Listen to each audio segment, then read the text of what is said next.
Have you ever loved someone so deeply, you'd sacrifice everything to keep them safe, even your own voice? Picture an alpha, bound by duty and a silent vow, whose heart aches for a fae he can never truly claim. Their love story isn't about grand gestures, but the agonizing beauty of silent devotion and the lengths one will go to protect the most precious secret imaginable. In the council hall above the River Carron, stone walls thick with peat smoke and memory, the alpha stood at the head of the long oak table while elders argued themselves hoarse. Tartans shifted, boots scraped, fists struck wood. Alasdair said nothing. He rested one scarred hand on the wolf-carved chair back, and let the silence stretch until it bled unease into every corner. Men feared shouting. They feared blades. They feared Alasdair's quiet most of all. He was built like the old hills, broad, immovable, weathered by wars no bard sang cleanly. His dark hair was bound at the nape of his neck, threaded with silver earned in battle. His eyes, a stormed gray, tracked everything without betraying thought. Those eyes had ended feuds without a single word spoken. Those eyes now held something else, something locked so deep it hollowed him from within. Secret. The council mistook his silence for calculation. They believed it was strategy, restraint, alpha discipline. None of them suspected that every breath he took was weighed against a vow that could shatter them all. At last, Elder Cormac slammed his palm down. "The fae courts stir again," he snarled. "Trade paths rot. Wards flicker. Someone tests our borders." Alasdair inclined his head, neither agreeing nor denying. The motion was enough. It always was. What he did not say, what burned his tongue raw, was that the fae were not merely stirring. They were hunting. And they hunted secrets like hounds scented blood. Because one of their own walked beside him in the human world. Her name was Ailith. He felt her before he saw her, always. A hush in the air. A sweetness like crushed rowan berries and rain. The faintest tremor along the old magic threaded through his bones. Even now, miles away, the bond hummed low and dangerous, a living thing pressed against his ribs. Ailith of the court of glass light. Mvoy. Seer. Political pawn. His forbidden love. Their first meeting had been an accident, or so the fae would claim if asked. A misstep between worlds at the edge of Glen Coe, where the veil thinned like worn cloth. Alasdair had been tracking a rogue pack through the fog when she appeared. Barefoot on wet stone, copper hair unbound, eyes reflecting stars that did not belong to the sky. She had not screamed. She had studied him. "Alpha," she had said softly, tasting the word like prophecy. From that moment rules ceased to matter. They met in places that did not exist on any map. Abandoned crofts, river bends folded out of time, ruined chapels where saints had long since fled. They spoke little at first. Silence was his language. She understood it instinctively. Her fingers learned the scars mapped across his back. His hands learned how fragile her wrists were, how fiercely she shook when court magic brushed too close. Every touch was treason, every kiss a quiet rebellion. The fae courts did not forgive deviation. They maneuvered with smiles and poisoned favors, with marriages arranged like executions. Ailith had been promised once already, to a lord of Thornsreach whose cruelty was legendary, whose ambition coiled around the High Queen's throne. By loving Alasdair, she had stepped off the board. By keeping her, Alasdair risked more than war. He risked annihilation. In the human world, danger wore softer faces. Cameras, questions, institutions that documented, analyzed, exposed. They lived between paperwork and shadow, masking magic with routine, illusions stitched into daily survival. Ailith learned to dull her glow, to anchor her glamour to mundane objects. Watches, mirrors, iron keys. Alasdair learned schedules, cover stories, the exhausting choreography of passing unnoticed. But the fae did not need proof. They needed leverage. Whispers had begun. Courtiers testing wards. Messengers lingering too long near crossing points. Ailith felt it in her dreams, the court turning its many-faceted gaze inward, counting debts, recalling disobedient pieces. The breaking point came without fanfare. A summons, delivered by Raven at dawn. Ailith read it once. Then again. Her hands were steady. Her eyes were not. "They know," she said. Alasdair said nothing. He pulled her against him, pressing his forehead to hers, breathing her in like a dying man hoarding air. His silence cracked then, just slightly. A sound escaped him, raw, torn, almost a name. She kissed him to stop it. That night, the alpha who never spoke made a decision that would redraw borders. If the Fae courts wanted war through manipulation, he would answer in kind. Not with armies but with revelation. Not to the world, but to those whose loyalty outweighed fear. Silence had kept him safe. Love would make him dangerous. The Fae court did not issue commands. It extended invitations sharp enough to draw blood. Ailith felt the pull the moment the veil shivered at the edge of the lock. It slid through her bones like winter finding cracks in stone, ancient, inescapable, dressed in courtesy. The court of glasslight was calling her home, and refusal would be read not as defiance, but as confession. Alasdair watched the color drain from her face. He stood close enough that the warmth of him anchored her, though it could not still the magic tightening around her throat. "They won't say why," she murmured. "They never do. Reasons are luxuries given after obedience." He reached for her hand. His thumb brushed the inside of her wrist, where her pulse fluttered fast and bright. Ailith closed her eyes at the contact. She memorized these small mercies now, storing them like contraband. "Don't come," she said, though the words tasted like betrayal. Alasdair's jaw flexed. He did not speak. He never did when truth threatened to tear loose. Instead, he pressed his forehead to hers, breathing slow, grounding them both. His silence wrapped around her like a vow. The court received her at dusk, where twilight clung permanently to the spired halls of glass light. Crystal towers curved like frozen flames. Courtiers drifted through the air as much as they walked, silken illusions stitched together so seamlessly it was impossible to tell where one ended and the other began. Smiles bloomed everywhere. None of them were kind. High Queen Ailith sat upon a throne grown rather than built, thorns blooming pale and luminous around her. Her beauty was precise, honed to command reverence. When Ailith knelt, Ailith's gaze sharpened with interest. "You've changed," the queen said lightly.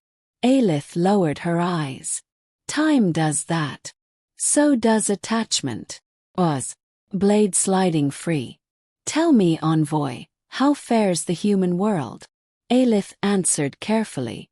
"About trade routes, about border stability, about how easily humans overlooked what they did not wish to see." Every word was weighed, every omission noted. Around them, courtiers listened with feigned boredom. They were already whispering. The court knew something. It always did. Back in the human world, Alasdair felt the absence like a wound. He moved through his territory with restless precision, reviewing patrols, reinforcing wards that would not stop a queen who ruled through obedience rather than force. His pack watched him closely. Whispers followed. An alpha who paced. An alpha who touched iron charms more often than before. Silence could be read many ways. Suspicion was one of them.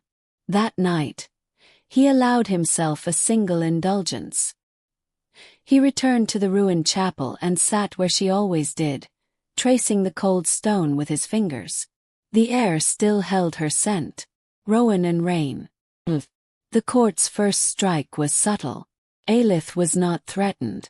She was offered a consortship framed as honor, protection, a chance to shape policy rather than serve it. The name attached was the same one she feared, Lord Caelan of Thornsreach. His smile was courteous. His eyes measured her like territory. "You stand at a crossroads," he told her softly, as they walked beneath living glass. "One path is narrow and lonely. The other grants you influence enough to keep fragile worlds intact." "And the cost?" she asked. His smile sharpened. "You already know." When Alasdair felt her again, it was through pain. Not physical worse. The echo of humiliation, the suffocating pressure of choice stripped bare. He staggered, gripping the stone wall of the watchtower, breath tearing from his chest. That night, when she returned to him through a hidden crossing, she broke. Ailith collapsed against him, fingers clutching his tunic as if he were the only solid thing left. He held her without question, arms iron, heart splintering. She spoke into his shoulder, voice shaking, telling him everything. The offer. The implication. The way the court smiled as if it had already won. Alasdair listened. He always did. When she finished, silence fell. Heavy, coiled, dangerous. Then, slowly, he lifted her chin. His eyes burned with something new. Not restraint. Decision. He kissed her then, not gently. Not cautiously. This was a claim forged in desperation, mouths meeting with a kind of hunger that came from knowing time was being stolen back from fate itself. Ailith gasped into him, fingers sliding into his hair, magic flaring despite her efforts to contain it. For a moment the worlds fell away. When they parted, foreheads pressed together, Alasdair finally broke his silence, not with words but with action. He drew a blade and cut his palm, then took her hand and did the same, pressing their wounds together. A vow older than either court or pact sealed between them. The Fae would not take her quietly. And he would not lose her beautifully. The war had begun in silk and smiles. It would not end that way. If this story pulls at you, if silence, love, and danger speak your language, consider subscribing to this channel. Stories like this live there, waiting in the shadows. The bond sealed in blood did not sing. It settled, heavy, deliberate, irreversible. Alasdair felt it most when dawn came. The first pale light over the hills carried Ailith's presence like a second shadow, not magic exactly, but awareness. He knew when she woke. He knew when fear brushed her thoughts like frost. He did not hear words. He felt weight. This was what frightened him most. Bonds could be traced. In the days that followed, the Alpha moved like a man laying snares in tall grass. Quietly, methodically. He summoned those whose loyalty had been earned the old way. Through winter survived together, through blood spilled without praise. Donicha first. His war leader, red-bearded, sharp-eyed, loyal enough to burn the world if asked, but clever enough to ask why. Then Mary, keeper of records and routes, whose memory outpaced any map. She watched Alasdair with narrowed eyes as he spoke in fragments, testing how much silence could be bent without breaking. He did not tell them everything. He told them enough. Across the veil, Ailith endured the court. Glass light had shifted. The corridors listened now.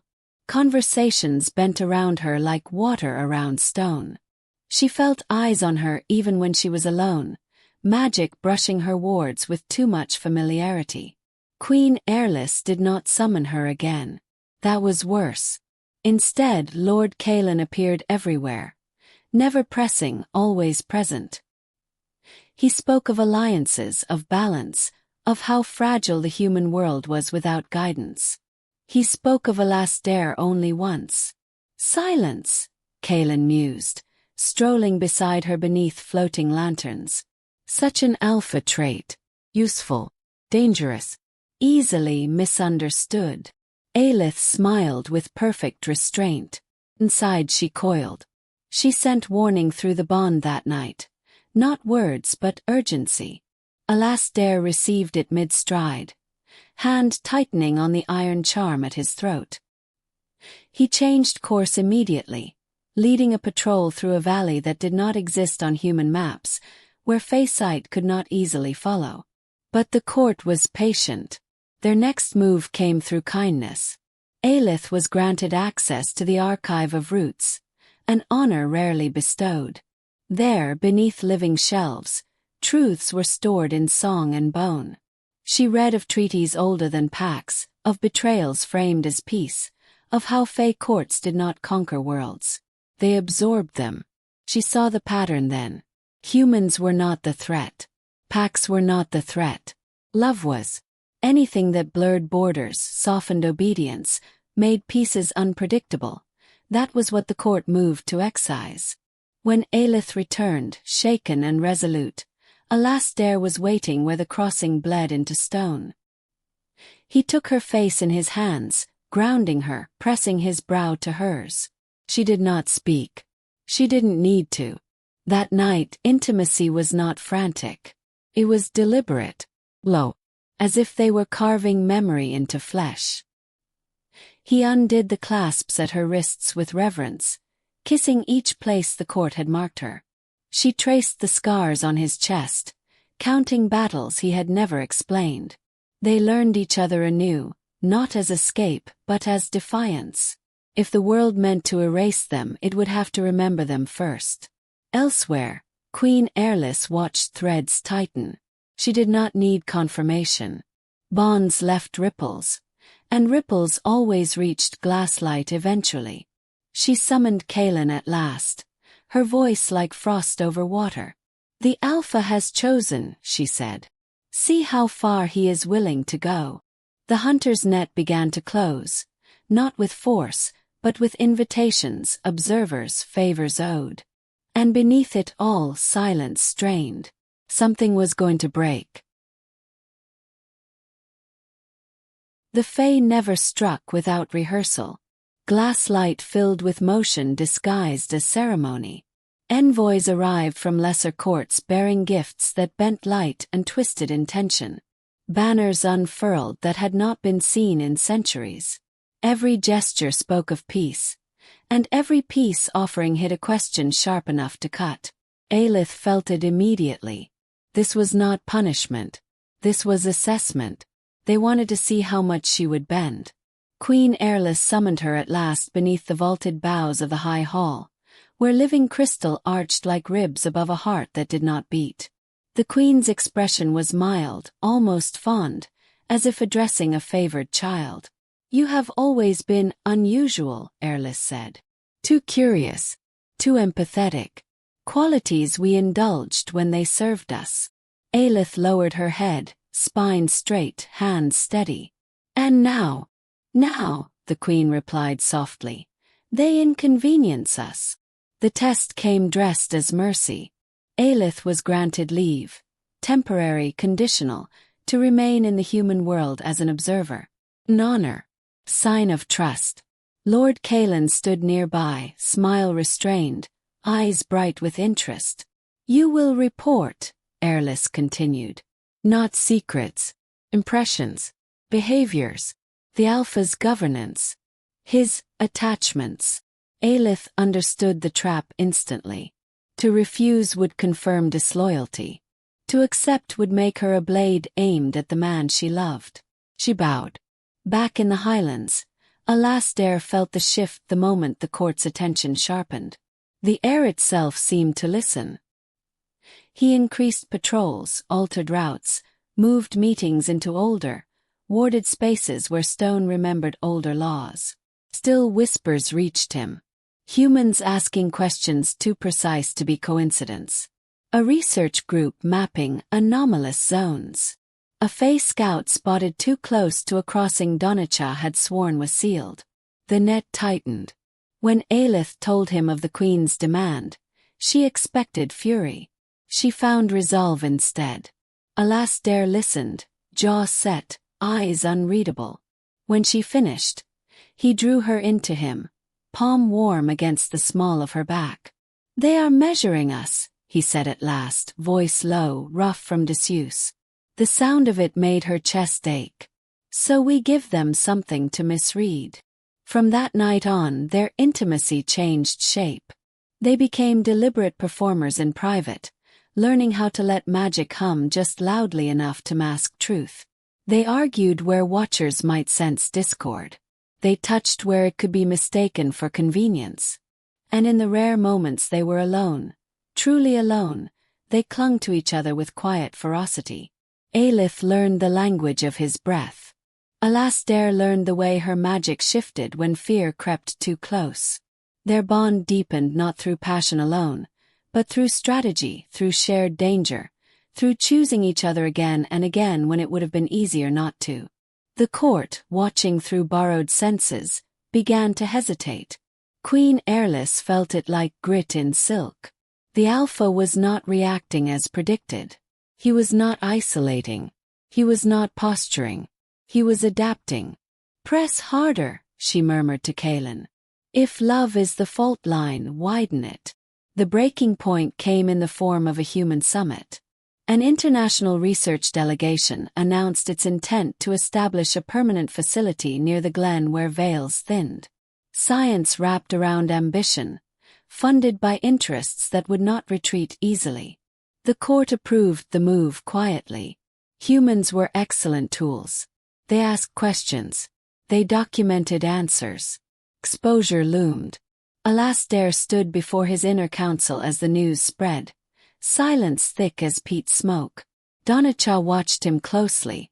Mary's fingers tightened around her ledgers. Finally the Alpha spoke. "Not everything. Not yet.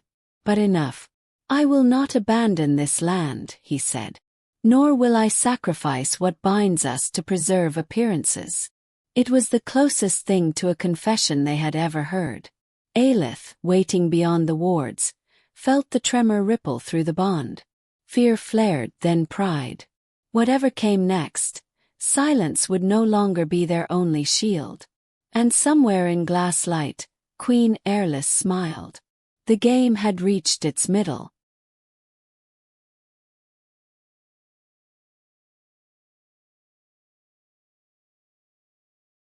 The first human tents rose like pale mushrooms at the edge of the glen, temporary in intention, permanent in consequence. Alasdair watched from the ridge as men and women unloaded equipment with careful efficiency. White vans, steel cases, antennae that searched the sky with blind persistence. None of them sensed the old ward lines beneath their boots or the way the land recoiled, ancient and offended. "They don't know," Donnachah muttered beside him. "That's what makes them dangerous," Alasdair replied. His voice still startled those who heard it. It carried the weight of stone long unmoved. Within days the glen changed. Censers hummed where stones once sang. Night lights burned too bright, flattening shadows that had hidden crossings for centuries. Fey paths shifted in protest, rerouting like wounded veins. Ailith felt every change. She moved through the human settlement with practiced invisibility. Glamour dampened, presence folded inward. To human eyes she was another consultant, another quiet specialist hired for reasons no one questioned too closely. To the Fae watching through borrowed sight, she was obedient, useful. Inside she fractured. Every report she sent to Glasslight was technically accurate and carefully hollow. She spoke of logistics, not loyalties. Of alpha discipline, not devotion. She bent truth without breaking it. And each bend cost her something unnamed but vital. Lord Kaelin noticed. "You are quieter," he observed during one of their mirrored communications. His image forming in a pool of light. "Even for you." Ailith met his gaze calmly. "Observation requires restraint. Or fear," he countered gently. She ended the connection without ceremony. Somewhere deep within Glasslight, a tally was adjusted. At night she crossed back to Alasdair. Those hours were stolen and sacred. No watchers. No performances. Just them, pressed together in the dark as if proximity alone could hold the world at bay. Tonight tension clung to him like smoke. He paced the stone floor of the old watchtower, jaw tight, hands flexing as if already wrapped around a blade. "They're accelerating," he said. "The humans.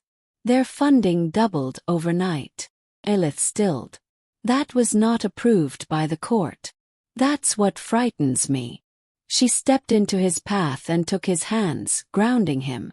"You can still pull back. Let the glen fall dormant. Relocate the pack." He shook his head once. "If we yield this ground, they'll follow. And Glasslight will claim it was inevitable." Silence fell between them, thick with understanding. This was the moment. The one neither had named. Ailith felt it like a knot tightening behind her ribs. "What are you willing to lose?" Alasdair looked at her then. Not as alpha, not as strategist, but as a man cornered by love and consequence. His hand rose to her cheek, thumb brushing the faint glow she could never fully extinguish. "Everything but you," he said. The words were simple. The cost was not. The next day, Alasdair broke another rule. He revealed more. Not to the whole pack. Not publicly. But to those whose silence matched his own. Mary. Two others sworn to old oaths that predated modern alliances. He did not name Ailith at first.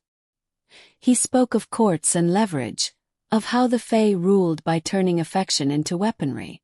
He spoke of how the human world was already being positioned as a shield and a blade. When he finally told them there was someone central to it all, the room went still. Mary was the first to understand. "A bond," she said quietly. "Not political. Personal." Alasdair inclined his head. Donncha swore under his breath. Not in anger. "No. You've tied our fate to theirs," he said. "I've refused to let it be decided without us," Alasdair replied. There was no immediate dissent. Only gravity. Choices settling. Meanwhile in Glasslight, Queen Ailith sensed the shift. Silence, once a void, had begun to carry intent. The Alpha was no longer merely enduring. He was preparing. She summoned Kaelin again, expression cool. "Force clarity," she instructed. "If love is his shield, crack it." The order rippled outward. That night the human facility went dark. Power failed. Alarms shrieked. Panic spread like wildfire. And in the confusion, something ancient slipped through a crossing widened by human interference and Fae design alike. A creature of thorns and hunger, bound to Glasslight but loosed without leash. Alasdair felt it instantly. The land screamed. Ran. Ailith ran too, magic flaring despite restraint, fear slicing sharp and cold. They converged at the edge of the glen as chaos unfolded. Humans fleeing, wards collapsing, shadows writhing where none should exist. The creature emerged like a nightmare given form, all barbed limbs and luminous eyes. This was no accident. Alasdair did not hesitate. He shifted, not fully, not visibly, but enough. Strength surged, ancient and brutal. He placed himself between the creature and the humans without thought for consequence. Ailith saw him then truly. Alpha and man and weapon and shield. And she made her choice. She stepped beside him and let her magic rise. Together they stood revealed. Not to the world, but to those watching closely enough to matter. Glasslight would understand the message. So would anyone else paying attention. Silence, once his armor, fell away. What replaced it was far more dangerous. The creature did not roar. It remembered. Its limbs unfolded like a crown of thorns given hunger, barbs scraping stone as it dragged itself fully into the human world. Light bent around it wrong, refracted through ancient enchantments never meant to breathe modern air. The humans saw only distortion, shadow, terror without shape. Alasdair saw a weapon. Glasslight's signature was etched into the magic like a maker's mark. "Back," he ordered, voice carrying through panic with alpha command honed by centuries. Humans scattered instinctively. obeying a man they did not know they trusted. Sirens wailed. Floodlights flickered uselessly against glamour. Ailith stood beside him, pulse racing, magic straining against the careful restraint she had lived under for so long. The court had sent this creature as a test, but also as a threat, a reminder of what obedience bought, and what defiance cost. "This isn't meant to kill," she said, eyes tracking the creature's movements. "It's meant to expose." Alasdair's mouth curved in something that was not a smile. "Then it's miscalculated." He moved first. Not with brute force alone but precision. He drew the creature's attention with controlled aggression, stepping into its range, forcing it to commit. The ground cracked beneath his boots as he met its charge, ancient strength roaring through his veins. Ailith followed, not behind him, never behind, but at his flank. Hissing. Not aloud. Faesong did not require sound. It threaded through the creature's bindings, unraveling command phrases etched by Glasslight's finest enchanters. The beast faltered, confused, torn between obedience and unraveling autonomy. Queen Ailith would feel this, and she would not forgive it. The fight was brutal, fast, and contained, just enough destruction to be undeniable, not enough to be understood. When the creature finally collapsed back into a closing tear, dragged screaming into a place between courts, silence fell hard and sudden. Smoke drifted. Humans stared. Someone whispered, "What the hell was that?" Alasdair did not answer. He turned instead to the people who mattered. Donnacha arrived first, blade already red, eyes blazing. Mary followed, breathless, taking in the scene with terrifying speed. They saw Ailith glowing faintly, magic still thrumming in the air. No more misdirection. No more half-truths. "This is who we protect," Alasdair said quietly. Ailith straightened, fear clawing briefly at her composure. This was exposure, not public but intimate. Dangerous. Irreversible. Donnacha studied her for a long moment. Then he knelt. Not to her. To Alasdair. "Then say the word," he said. "And I'll bleed for it." Mary exhaled slowly. "Glasslight will not let this stand." "I know," Alasdair replied. That night, alliances were forged without ceremony. Old oaths were dusted off, rewritten with new names and older intent. The pack's inner circle learned the truth. Not every detail, but enough to understand the stakes. Fear surfaced. Doubt flickered. But loyalty, hard-earned, held. Ailith watched it unfold with a mix of awe and dread. These were not fake courtiers bound by etiquette. These were humans who chose. And choice terrified the courts. Glasslight reacted within hours. Lord Kaelin appeared to Ailith in a mirror threaded with silver thorns. His expression no longer polite. "You have crossed from inconvenience into betrayal," he said. "The Queen will not negotiate now." "Then she never understood us," Ailith replied calmly. Kaelin's gaze shifted, calculating, almost regretful. "You've forced her hand. The court will move openly." The connection severed. Across the veil, Queen Ailith convened her inner circle. Masks fell. Smiles vanished. War was not her preference, but correction was. She would make an example. Back in the Highlands, Alasdair stood with Ailith beneath a sky bruised by storm clouds. For the first time, nothing lay between them. No secrecy, no illusion, no careful distance. "You could still leave," he said softly. "Go somewhere the court can't reach." Ailith stepped into him, pressing her forehead to his chest, feeling the steady, dangerous beat of his heart. "There is no world where I am not already marked." She looked up, eyes fierce. "I choose you. Whatever that costs." He kissed her then, not in desperation, not in fear, but in promise. A slow, grounding kiss that tasted of resolve and coming war. Above them thunder rolled. The gathering storm was no longer metaphor. Glasslight did not send armies. Sent answers. The night after the storm broke open, the land went quiet in a way Alasdair did not trust. No birds. No insects.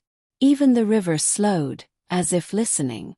That kind of stillness was never accidental. "They're coming," Ailith said softly. "Not soldiers. Not beasts. Hunters." The Fae court's favored instruments. Elegant, patient, devastating. They did not break doors. They stepped through them smiling. Alasdair gathered his allies before dawn in the old stone circle above the moor, where standing stones leaned together like conspirators. Donnacha arrived armed and grim. Mary brought maps inked with routes that existed only on certain nights. Others came, few, chosen, silent. Ailith stood at Alasdair's right hand, no longer hidden. Her presence changed the air, sharpened it. Some stared. None questioned. "The court will try to isolate us," Alasdair said. "They'll fracture trust. Turn allies into liabilities." As if summoned by the words, a ripple passed through the stones. 3 figures emerged from nothing. They looked human enough at first glance. Tall, pale, dressed in travel-worn cloaks. But their eyes held no reflection. Their grace was too precise. Their smiles too rehearsed. Hunters of the court. "Ailith MacRath," the foremost said pleasantly. "We bring terms." Alasdair did not move. "You bring leverage." Ailith felt the hunter's attention settle on her like frost. One of them inclined his head, recognition flashing sharp and cold. "Envoy Ailith," he said. "You've caused quite a disturbance." She smiled back, thin and fearless. "I learned from the best." The terms were simple, cruel, beautifully framed. Ailith would return to Glasslight willingly, submit to judgment, and the court would withdraw its interest from the Highlands. The humans would be subtly redirected. Pack would be spared. Refusal meant escalation, exposure, elimination. Silence stretched. This was what the court excelled at, forcing choices that broke love without ever touching it. Alasdair's hand brushed Ailith's. She felt the question there, heavy with restraint. He would let her choose. He always would. She stepped forward. "No," she said. The hunter's smiles faltered, just slightly. "So be it," the lead hunter replied. "Then we begin." They did not attack immediately. They vanished. The days that followed were relentless. Illusions failed at critical moments. Human officials arrived unannounced. Old pack tensions resurfaced, whispered into vulnerable ears by unseen mouths. A trusted lookout fled in terror after seeing something that wore his mother's face. Glasslight was dismantling them from the inside. Worse still, fractures formed among their allies. Fear spread. Some questioned whether loving a Fae was worth annihilation. Others wondered how long before the court demanded more blood. Alasdair bore it all in silence, but it weighed heavier now, because silence no longer protected anyone. Ailith felt his restraint like a held breath. One night she broke it. She took his hands and pressed them to her chest, over her heart. "Say it," she whispered. "Whatever you're holding back. Say it to me." His jaw clenched. Then finally words cracked free, low, rough and used. "I'm afraid," he admitted. "Not of losing this war. Of surviving it without you." The confession gutted her. She kissed him then, fierce and unrestrained, magic flaring without apology. The bond between them surged, bright enough that Glasslight itself shuddered. Far away, Queen Ailith felt it. The hunters struck that same night. They came for Mary first. Subtle, surgical, meant to destabilize rather than destroy. Alasdair intercepted them at the river crossing, steel meeting glamour in a clash that split the air. Ailith joined him without hesitation. This was no longer defense. This was resistance. When dawn came, the hunters were gone, wounded, forced back but not defeated. Blood stained the stones. Wards lay in ruin. Victory tasted bitter. But something had changed. The court had expected collapse. Instead, it found unity hardened by choice. Queen Ailith stood at her mirrored window as reports reached her. Her fingers tightened around a crystal goblet. "The Alpha adapts," she murmured. "Then we end the adaptation." She turned her gaze toward the ancient heart of glass light, where forbidden rites slept. The final measure would not be elegant, but it would be decisive. The Highlands were silent in the wake of the first strike. Not peaceful, not calm, but tense, like a held breath before a storm breaks. Alasdair moved among his pack with quiet precision. Every patrol doubled, every path rechecked, every barrier reinforced.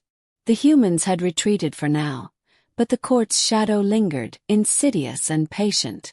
Hunters could disappear, but magic, ancient and deliberate, left echoes that could haunt a lifetime. Ailith stayed close, her presence a constant tether. Even in sleep she hummed low, subtle magic keeping wards taut, danger at bay. Together they were a fortress, but fragile. Each knew it. Each bore the weight silently, the way lovers who have nothing left to lose often do. Then came the message. Not written, not spoken. Delivered through a messenger woven from shadows, crawling like smoke into the innermost chamber of Alasdair's keep. A single phrase etched in a script older than the Highlands themselves. "Sacrifice is the only proof." Alasdair's jaw flexed. He did not speak. He did not breathe. The words cut straight to bone. The court demanded blood. Not theirs, not yet, but someone else's. And in their calculus someone had to pay. Ailith felt it before she saw the paper. The magic rolled over her skin like winter rain. She grasped his arm, eyes wide. "What does it mean?" He pressed his hand over hers, his voice low, almost a growl. "It means the court will push us to break." Donnachah stepped forward, sensing tension, and Alasdair's silence was explanation enough. The pack's war leader understood. The tests were not about power. They were about loyalty, about forcing pain to fracture bonds. Night came with winds sharp enough to cut through stone. They convened in the ruined chapel. Only this time, no illusions masked their presence. Here choices would be made, lines drawn not in sand but in blood and shadow. "We cannot survive if they divide us," Alasdair said, voice barely above a whisper but carrying the weight of command. "If one falls to fear, all fall." Ailith laid a hand over his heart. Her eyes were fierce, shimmering with restrained magic. "Then we stand together. Whatever it costs." And that was the promise that sealed them. The first sacrifice was not theirs.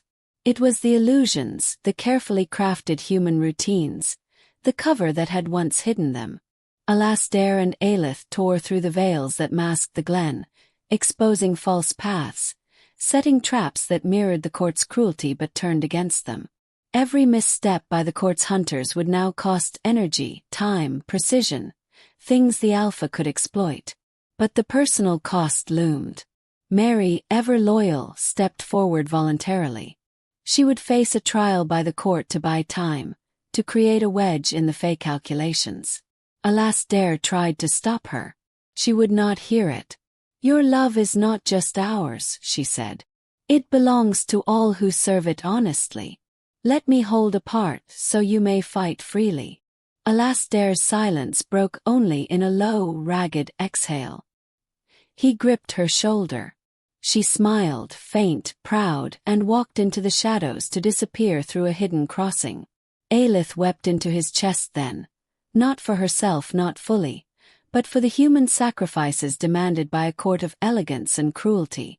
They held each other close, letting the storm howl outside, knowing that the next phase would demand more, that the court would escalate until only the boldest truths survived. The following day, the hunters returned. But the lines had shifted. Now Alasdair was anticipating. He moved with Ailith beside him, perfect synchronicity between strength and magic, strategy and instinct. They met each hunter with feints and traps, with spells woven into stone and wind, with steel and will intertwined. The court had underestimated the bond, the human understanding, the calculated willingness to sacrifice without faltering. One hunter fell into a trap where shadow and thorn became physical walls, magically binding without bloodshed. Another faltered under the illusions of loyalty and unity, mistaking comrades for enemies. Queen Ailith would feel the tremors.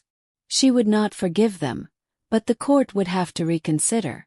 As night fell, Alasdair and Ailith stood atop the ridge overlooking the glen. Wounds, bruises, exhaustion and fear had marked them both, but so had something stronger, unbroken will. Silence no longer suffocated. Now it steeled them. Their hands, joined, whispered a vow older than kingdoms. Whatever comes, whatever breaks, they would face it together.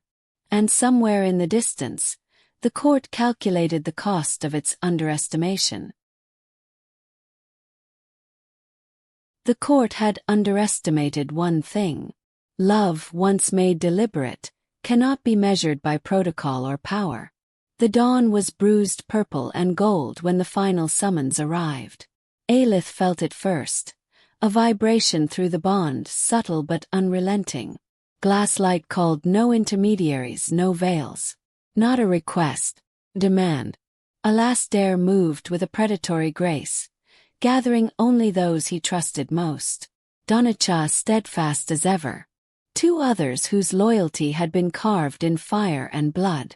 Even in the face of certain confrontation, hesitation was luxury. They crossed into the hidden passage at the loch's edge, magic and stone bending for those who knew the way. Ailith followed, glamour dampened, presence folded into shadow. They would arrive together. They would not flinch. The court awaited them in the Hall of Thorns, where the walls were living crystal and thorn, twisting in shapes that spoke of dominance and cruelty. Queen Ailith sat above them, high upon her throne grown of bone and light, hands folded over her knees. Lord Highland stood beside her, eyes cool and calculating. The hunters who had tried to fracture their bond lingered in shadow, waiting for failure. "You have brought your companions," Ailith said, voice silk over steel. "How noble! How unnecessary!" Alasdair stepped forward, shoulders squared, pulse steady beneath the weight of centuries of expectation. "We bring the truth," he said, "and we will not yield it to threats." The court's reaction was measured, practiced. Whispers of wind and crystal shimmered. It would have been enough to unnerve any lesser creature. But not them. Ailith stepped forward, letting her presence fill the space between them. The air hummed faintly with magic, subtle and controlled, an assertion that she was not a pawn, not a hostage, not invisible. She and Alasdair were a force woven of will and heart. "You flaunt affection in the face of duty," Ailith said, tilting her head.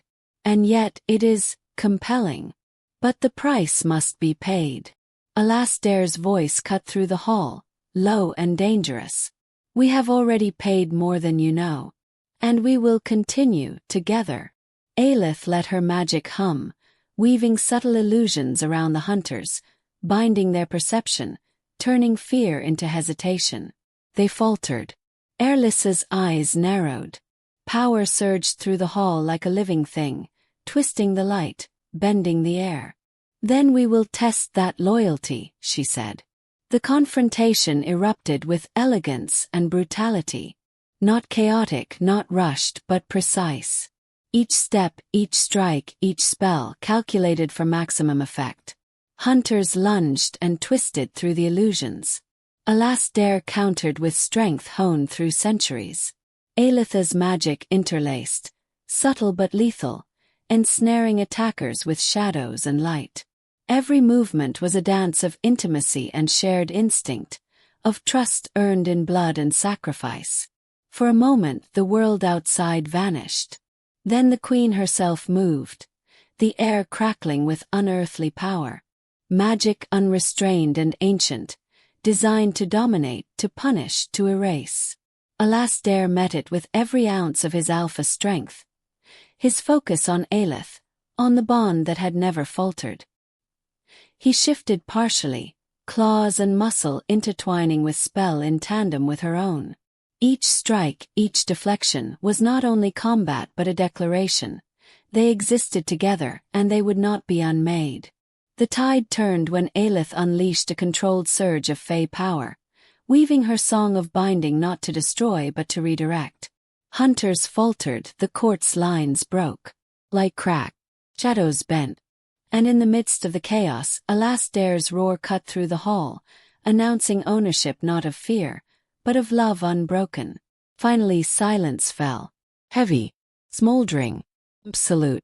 Airless rose slowly, face calm, eyes sharp as shattered crystal. Perhaps I misjudged, she said. Love such as yours. Dangerous, but undeniably resilient. Alasdair and Ailith stood together, bruised but unbowed. The hunters were still bound, alive but subdued. Glasslight had been challenged, and lost its assertion without annihilation. The queen leaned back, almost amused. You survive for now.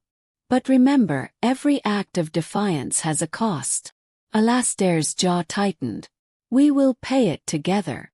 Ailith pressed close, their bond pulsing, radiant, undeniable. Even the court could sense it. They were unbreakable. Not because of magic alone, not because of power, but because of choice, because of trust, because of love that refused to kneel. Outside the hall, the Highlands waited. Silence stretched deep and profound, carrying the echo of what had transpired. The court had been challenged. And though war was not over, victory was theirs. Not final, but hard-won and enduring. The storm had passed. The Highland wind carried clarity now, not menace. Alasdair MacRath stood on the ridge above the glen, shoulders squared, eyes scanning the horizon that stretched in endless green and gold. Beside him, Ailith rested her hand lightly against his chest. Neither spoke at first. Words were unnecessary. The land itself remembered the battles, the sacrifices, and the love that had endured. The court had receded, temporarily, calculating the cost of further interference. Hunters were bound or redirected. The human facility was left abandoned, its instruments muted. The Highlands had survived, and with it, the bond that had been tested so brutally now radiated unbroken.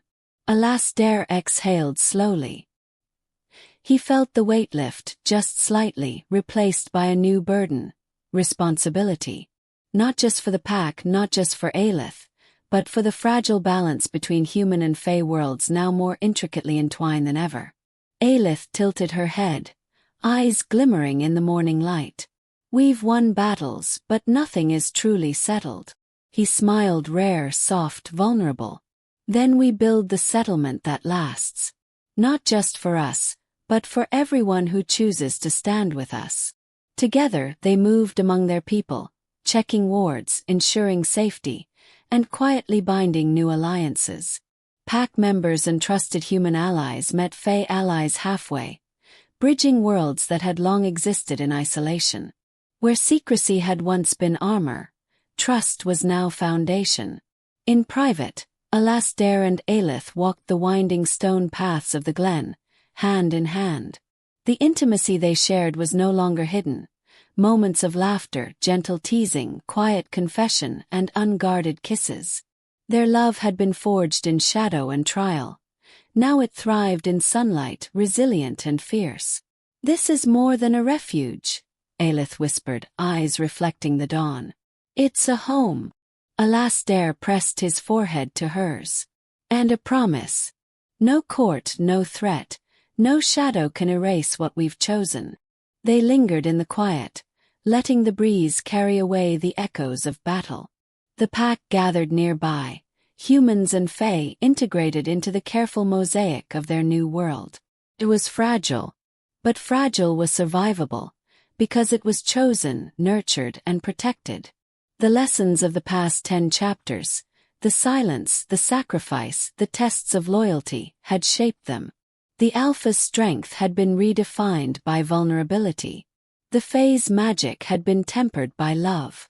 And together they stood not just as lovers, but as leaders, guardians, and symbols of a future unbound by fear. From the ridge, Alasdair looked to the horizon where the sun crowned the distant peaks. "We will rebuild," he said. "Stronger. Martyr. Together." Ailith smiled, soft and resolute. "And our story will be whispered. Not as legend yet, but as hope." The wind carried the promise across the glen, rustling leaves and tall grass as if nature itself acknowledged the dawn of something new. And for the first time in centuries, silence between them was not absence, but peace. They walked back down, hands entwined, ready to lead, to love, and to endure. The Highlands held them, and in return they held the Highlands and each other forever. The story of Alasdair and Ailith concludes here, but the echoes of their forbidden love and enduring strength live on. For more tales of passion, courage, and magic, subscribe to Lily Moon's Romance Library, where every chapter whispers of love that defies worlds.